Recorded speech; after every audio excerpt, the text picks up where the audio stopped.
congratulations. Thank you. On everything, isn't it amazing? I mean, there you are, you're in the US top 10. Yeah. You've been on all the big shows out there. Are you loving this? Are you enjoying it? I'm loving it. It's weird when I stand still at the moment, when I'm not doing anything. It's great to be busy, great to be working hard. But what a turnaround. Yeah. Because people had, you know, James, they had written you off. They had, after the X Factor win and all of that, and then you bounced back. So where did you get that tenacity to be able to do that? I think I was just fed up with beating myself up, to be honest. So I just wanted to do something for me, get my, you know, feed the soul a little bit and make some music that made me feel good again. And anxiety is something that is very close to my heart as well. It's something I suffer with daily as well.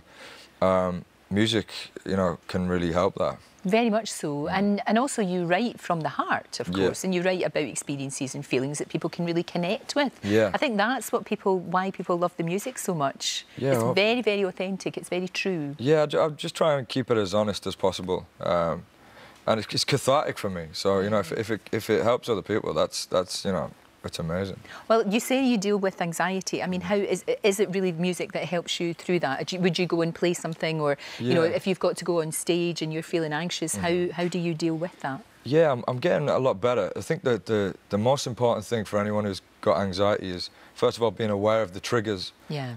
There are triggers everywhere for me. You know, a lot of things can trigger my anxiety, but just to sort of be above them and be aware of them is very important. Music. I've always had a little bit of a nervous disposition, and the way that I channel that is through music or listening to music. And I think that's the same for a lot of people. It makes perfect sense. You should write about it. Have you got plans to write about it? I have. I'm sort of doing a memoir, not your typical my story autobiography.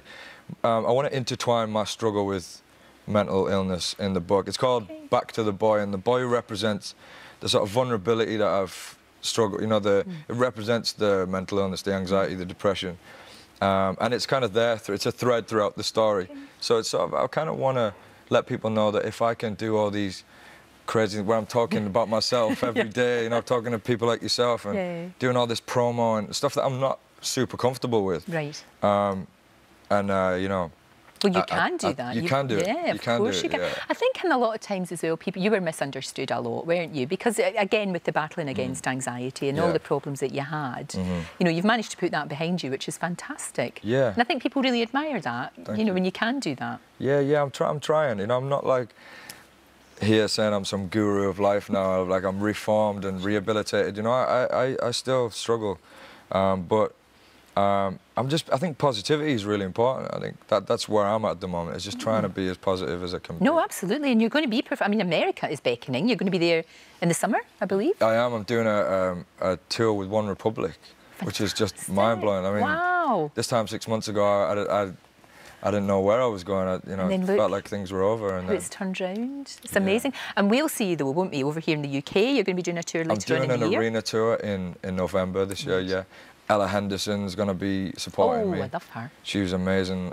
You know, we were both on the X Factor. Of course, you've got that connection, which is really good as well. We were in one of the most controversial bottom twos of all time, and she went on to do amazing things. So yeah, she has. It's going to be great to share a stage with her. Oh, that's fantastic. So life is good. It's great, yeah. Life is good. You know, that's what we've had such a massive response to you coming on. I know you don't have a mobile phone. You don't necessarily, you know, you don't do the tweeting anymore and all of that, social media so much. No, not as much, not as much, no. I definitely don't do it after a night out or a party. No, indeed. Very wise, young man. But I just keep it positive, like I was saying, you know. I think social media has got to be, you know, helpful to people. Of course. Really. Yeah, of course it has, of course it has.